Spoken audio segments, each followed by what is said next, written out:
जय मां लक्ष्मी। आपका स्वागत है भक्ति का सागर में, जहां हर कथा में बसता है श्रद्धा, प्रेम और आस्था का प्रकाश। दीपावली का पर्व रोशनी, धन, बुद्धि और सौभाग्य का प्रतीक है। कहा जाता है कि इस दिन मां लक्ष्मी और भगवान गणेश हर उस घर में पधारते हैं जहां भक्ति और पवित्रता का दीप जलता है। पूजन की तैयारी, सामग्री और स्थापना। स्थान की शुद्धि, पूजा स्थल को स्वच्छ कर गंगा जल से पवित्र करें। चौकी की स्थापना, एक साफ चौकी पटला पर लाल या पीला वस्त्र बिछाए। मूर्ति तस्वीर स्थापना, इस पर भगवान गणेश जी दाईं ओर, देवी लक्ष्मी बाईं ओर और धन के देवता कुबेर जी की मूर्ति तस्वीर स्थापित करें। कलश, चौकी के दाहिनी ओर चावलों की ढेरी पर जल से भरा कलश लौटा रखें, उसके मुख पर आम के पत्ते और नारियल रखें। अन्य सामग्री, घी के दीपक, कम से कम एक बड्डा चौमुखा दीपक, धूप, अगरबत्ती, कमल का फूल, लाल वस्त्र, चुनरी, पंचामृत, दूध, दही, घी, शहद, गंगाजल, फल, मिष्ठान्न, खीर, बताशे, खील, गन्ना, सिंघाड़ा, 5 मेवा, सुपारी, लौंग, इलायची, अक्षत, चावल, रोली, हल्दी, कलावा, मौली, दूरवा और नए सिक्के चांदी के लक्ष्मी गणेश। आज हम आपके लिए लेकर आए हैं दीपावली की एक बहुत ही पवित्र और प्रेरक कथा, साहूकार की बेटी और मां लक्ष्मी की सखी। एक ऐसी कथा जो सिखाती है कि असली वैभव धन में नहीं, भाव और श्रद्धा में बसता है। तो आइए इस पावन दीपोत्सव की रात में सुनते हैं यह दिव्य कहानी, जो आपके हृदय में भक्ति और प्रकाश दोनों भर देगी। कथा साहूकार की बेटी और मां लक्ष्मी की सखी। प्राचीन काल में एक नगर में एक साहूकार रहता था। वह अत्यंत धनवान था, लेकिन उसका धन वैभव स्थिर नहीं रहता था, क्योंकि वह केवल धन को ही महत्व देता था, धर्म को नहीं। उसकी एक पुत्री थी जो अत्यंत धर्मपरायण और विनम्र थी। साहूकार की बेटी प्रतिदिन भोर में उठकर स्नान करती और एक पीपल के वृक्ष को जल चढ़ाया करती थी। वह जिस पीपल के वृक्ष को सींचती थी, उस वृक्ष पर देवी महालक्ष्मी निवास करती थीं।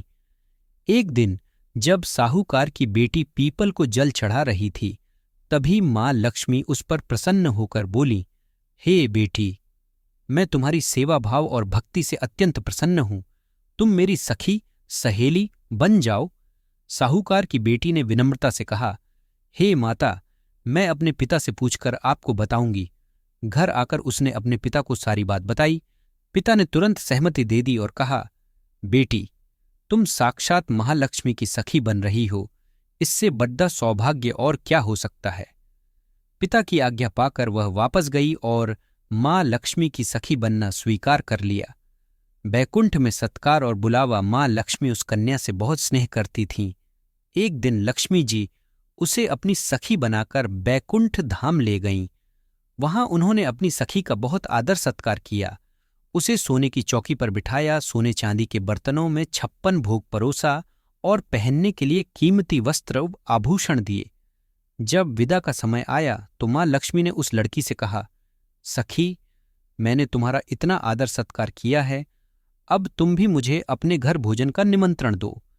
लड़की ने उत्साह में आकर हां कह दिया और वापस अपने घर चली आई। घर आने पर उसने अपने माता पिता को बैकुंठ के अद्भुत वैभव और मां लक्ष्मी के सत्कार के बारे में सब बताया। फिर उसने कहा, मैंने मां लक्ष्मी को भोजन पर आने का निमंत्रण तो दे दिया, लेकिन मैं उन्हें उतना भव्य सत्कार कैसे दूंगी। हमारे पास तो सोने की चौकी, सोने के बर्तन और 56 भोग का कोई साधन नहीं है। यह सुनकर साहूकार की बेटी दुखी होकर बैठ गई। पिता की सलाह और लक्ष्मी जी का आगमन, तब उसके पिता ने उसे समझाया, बेटी, धन का महत्व सेवा और श्रद्धा से बद्धा नहीं होता। तुम अपने घर की साफ सफाई करो, फर्श को अच्छी तरह गोबर से लीपकर पवित्र करो। अपने सामर्थ्य के अनुसार जो भी रूखा सूखा भोजन बने, उसे शुद्ध हृदय, प्रेम और श्रद्धा से परोस देना। श्रद्धा और प्रेम ही सबसे बड़ा वैभव है। पिता के वचनों से लड़की को सांत्वना मिली और वह माता लक्ष्मी के स्वागत की तैयारी में जुट गई। अगले दिन कार्तिक मास की अमावस्या थी। अमावस्या की रात को माता महालक्ष्मी अपने दत्तक पुत्र श्री गणेश जी के साथ उस साहूकार की बेटी के घर पधारीं। लड़की ने गोबर से लीपे हुए पवित्र आंगन में आसन बिछाया और अत्यंत प्रेम से भोजन परोसा। उसने कहा, हे माता, मेरे पास वैभव नहीं, पर मेरा हृदय आपके लिए समर्पित है। आप कृपया इसे स्वीकार करें। मां लक्ष्मी और भगवान गणेश ने बड्ढे प्रेम से उस रूखे सूखे लेकिन श्रद्धा से भरे भोजन को ग्रहण किया। मां लक्ष्मी का वरदान साहूकार की बेटी के निश्चल प्रेम, सेवा भाव और श्रद्धा से मां लक्ष्मी अत्यंत प्रसन्न हुई। उन्होंने देखा कि इस परिवार में सादगी है, संतोष है और धर्मपरायणता है। प्रसन्न होकर मां लक्ष्मी ने साहूकार के परिवार को वरदान दिया कि जिस प्रकार तुमने मुझे श्रद्धा और प्रेम से भोजन कराया है, तुम्हारी कुटिया भी वैभव से भर जाएगी। तुम्हारे घर में धन, धान्य, सुख और समृद्धि चिरकाल तक निवास करेगी। मां लक्ष्मी के वरदान से साहूकार का घर तुरंत धन, धान्य और सुख संपत्ति से भर गया। उस दिन से हर वर्ष कार्तिक अमावस्या की रात को यह परिवार दीप जलाकर पूरी श्रद्धा और प्रेम से मां लक्ष्मी और श्री गणेश जी की पूजा करने लगा। कथा का सार और फलश्रुति यह कथा सिखाती है कि धन की देवी मां लक्ष्मी केवल धन से प्रसन्न नहीं होती, बल्कि उन्हें पवित्रता, श्रद्धा, संतोष और विवेक प्रिय है। जहां ये गुण होते हैं वहां मां लक्ष्मी स्थिर रूप से निवास करती हैं।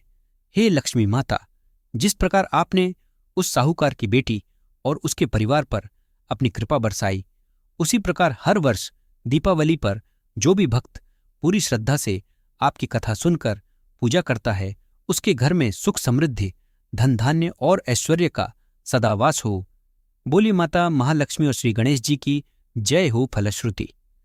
जो भक्त इस कथा को सुनते हैं और विधि विधान से मां लक्ष्मी तथा श्री गणेश जी की पूजा करते हैं, उनके जीवन में सुख, शांति, समृद्धि बनी रहती है और उन्हें कभी धन की कमी का सामना नहीं करना पड़ता। प्रेम से बोलिए श्री महालक्ष्मी माता की जय। श्री गणेशाय नमः। यह कथा हमें सिखाती है कि दीपावली केवल दीप जलाने का त्योहार नहीं, बल्कि अपने मन के अंधकार को मिटाने का अवसर है। मां लक्ष्मी उसी हृदय में बसती हैं जहां भक्ति का दीप जलता है।